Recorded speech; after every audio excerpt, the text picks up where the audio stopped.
Good morning, everyone. Welcome. My name is Menachem Creditor. It's my honor to serve as scholar in residence and rabbi for UJA Federation of New York. We bring you Torah and music, blessing, and community every weekday. We've been doing so since March 18th, 2020. Today is Tuesday, April 9th, 2024. That is more than 4 years of sharing Torah every single day. It has been an enormous blessing to be part of this growing community from all over the world, with friends who just say Boker Tov, friends who just say good morning, like Barbara. Good morning to you. It's good to see you. It is broadcast 1031. It is day 186 since the war began. Those are frightening numbers. And the way that we gain the strength to face each day and to really grow and find community is because we all show up. Let's see who's here. Ron and Penny, it's good to see you. Jacqueline and Linda, Barry, Rose, Roberta, and Sandy, Boker Tov. Rosa, it's good to see you. It is important for us to greet each other by name.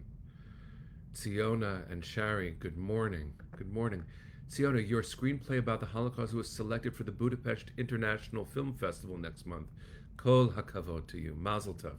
Thank you for carrying our people's story forward with your art. Anya and Natalia, Jonathan, and Chana, Ashley, and Adele, good morning. Hi, Susan. Hi, Stanley. Good to see everybody. Let's see who else is here, and I think we're going to get started in just a second. Hi, Bensi. With a bracha, Susie sending love to Toronto. Let's get ready, everybody. Hi, Nancy. Let's take a breath. Let's learn some Torah. Hi, Judy. Hi, Arlene.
Good morning, friends. It's good to see all of you. Thank you for being present everywhere that we are, for being a community that really stretches the globe and offers heart and soul and learning and comfort and company to each other. Thank you, Ariel, for being present. It makes me so happy to see you here. Friends, let's learn a little bit of Torah, and I want to connect it to some experiences that I've had over the last couple of days, ones that are communal, so it isn't only personal, but they are personal for me, and so thank you for giving me the space for sharing them. In this week's Parsha, TAZRIA, we have many rules about what to do if someone's body acts in unexpected ways, specifically out of control with specific fluids. These are really strange sections of the Torah, unless you're a dermatologist or spend time really examining the text and ancient diseases. This is a really strange Parsha. But on the other hand, is it really? Because what is true on the inside is often true, manifest on the outside. You know, you have stories, myths, like the Portrait of Dorian Gray. Some of you might know this fiction work, where someone trades with the devil so that they can have eternal youth. But everything bad that happens to them, all the sins that they commit, are manifest on a portrait of them that turns uglier and uglier, containing all of it. But the reason why that's such a compelling story is because that's not how life works. In fact, the ravages of time and the things that we do are manifest in our physical selves too. It's true that when we feel flow inside of us on an energetic level, our health improves. There's a wonderful book about this by Jerome Groopman called The Anatomy of Hope. Hope and goodness, love, they change even our physical health. It's so important for us to take care of our insides so that our outsides can be whole and healthy. Yes, life will remain complicated, and as we age, our bodies do change. And if we face diseases, hope is not enough. Thank God for God's gift of knowledge and science and creativity and curiosity. But it is also the case, and this parsha makes it clear, that what is on the inside can be manifest.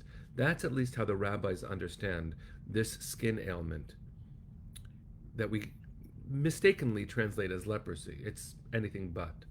What this is, TAZRIA, Metzora, these two parshiot that we're going to read this week and next week, these skin ailments are spiritual conditions.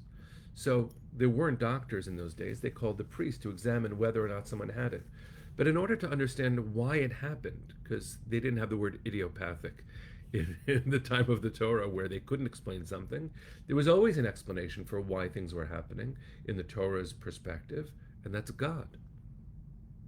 So what is it that this skin ailment, an eruption of discoloring or oozing liquids, what was it? The rabbis, as I shared yesterday, make a word play. Mitzora is the ailment itself, but it sounds in Hebrew, even though the letters are different, like motzi shemra, someone who speaks ill of someone else.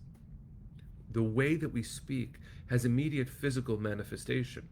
It pours through the pores, in fact.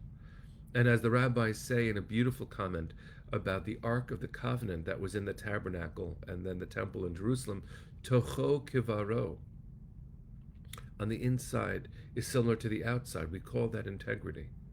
Well, so too on the inside.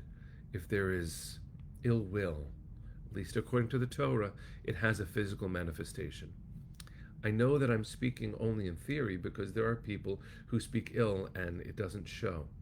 Our modern condition has been contaminated by that very shallow notion of nobility, where people present as respectable but deep down are not. But so too should we not presume to know someone's inside by their outside. And the words that, as Rose just said, can cut deeper than a knife, words can also heal. Imatam ma'amin, this is Rav Nachman of Bratslav.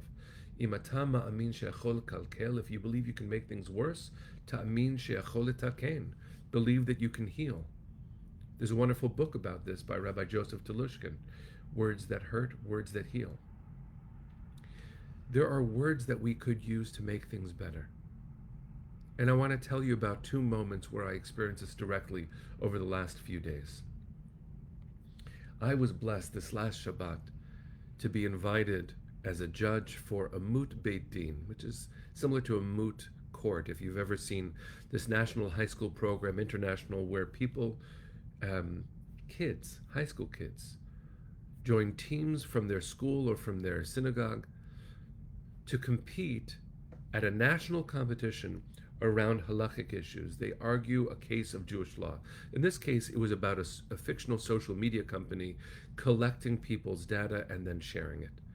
And they use Jewish sources to argue this. And I want to tell you, first of all, there were 230 deeply engaged, passionate young Jews at a hotel over Shabbat and Sunday, and the competition was Sunday itself. And the kids might have thought that they came for Shabbat so that they could do the competition on Sunday. But trust me when I tell you that the reason for the entire Moot Beit Din was for this Shabbos. I want to give you my words as a healing, because there were Jews representing a vast diversity of practice, kippah wearing and not kippah wearing, mechitza davening and staunch egalitarian, People who believe, people who don't, and vegetarians and not. Multiracial students were there from all over the country, and I'm assuming representing lots of different politics. And here we are at the end of Shabbat. You will never ever be able to feel it to the depth that I'm going to try to express it. But Saturday night, as we're trying to begin Havdalah, they create a few hundred of them, a mosh pit of pure Jewish passion and power. And they are singing songs by Debbie Friedman and my father-in-law, Shlomo Karlibach, and countless other, including modern Israeli singers. And they were just nonstop. They would not stop until the end of Havdalah. And they were gathered in a full circle in the entire lobby. And this lobby was pulsing with positivity. It was so healing for my soul, for my heart, to experience this. Because what we talk about so often and what we are facing, what we witness, what we are engaged in, what we will fix, is so hard and so heavy, and we are worried for our children so much. Let me tell you what a colleague of mine, Rabbi Abby Soslin, said as she was leaving right after Havdalah. She was doing a handoff with another faculty member from the school that she teaches in. She said, "I've got to go. This was beautiful. Shavua Tov, a beautiful week." And I said, "You're leaving on a good note," right? It was so powerful. And she said, "Oh, you mean the moment where we realize we're going to be okay?" So if I can share with you through my words, if I could share with you my words, this experience, may this kind of positivity, this kind of healing and hope touch your insides so that then you can feel it on your outside. It's a strengthening thing to share positive words. Words can carry hope and healing. I want to offer one more experience, and this one was just last night. At UJA, we engage with lots of different communities, sub-communities, different demographics. This was a group of young Jewish professionals. They came for a program called, I think we called it Matzah, Mitzvah, and Mezcal. Whatever brings them in. And they gathered together for some great chips and guacamole and salsa and some learning. 125 young Jewish professionals in the area came in late at night after a long day of work just to be together, to feel the strength, to feel each other's company and to learn. And yes, we were talking about heavy stuff. I was relating the lessons of the Haggadah to the experience that we are all going through now, and the creativity and the power and the passion and just the comfort of being in each other's presence. It pervaded my heart once again. I'm sharing all this not because each one of these is a lesson from the Parsha, but because the Parsha tells us that words make a difference. The way that the rabbis understood this disease we call Metzora was that words make a difference. Words can help. Yes, words can hurt. Certainly they can. We know that. But words can also heal. We've been offering words like, bring them home now. We believe those words can heal too. What I want to do, friends, is just give us that gift, the gift of positive words. That if we say them, if we allow hope to pervade our own souls on the inside, perhaps our bodies will continue to gain in strength as we face a world where hope is needed. We will be careful about the words that we use about our neighbors. We will be positive as much as we can to share strength and hope and give healing to the world. To say things like Am Yisrael Chai is to offer a promise, a hope, a devotion, a presence, availability, solidarity, togetherness. These words carry enormous strength. May we use them well. May we never be motzi shem ra, speak ill of someone else. May we find a way to find the best in someone else. One last teaching from Rav Nachman of Braslav. It's a beautiful, beautiful teaching in his collection. He says in Hebrew, Da shetzarich ladun et kol adam lechav zchut. Remember, know that we must find in someone else the best within them. Because if you find the best in someone else, perhaps that part of them will grow.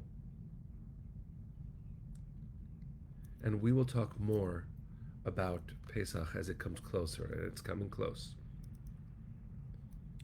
And what I want to offer is that in the Haggadah, maybe we'll talk about this a lot in the next week, there's a section about the 4 children.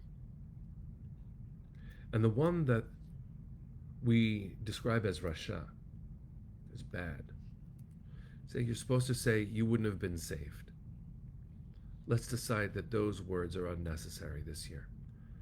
That those who are struggling, those who wonder from the outside what's going on, maybe we can find something kind to say about them.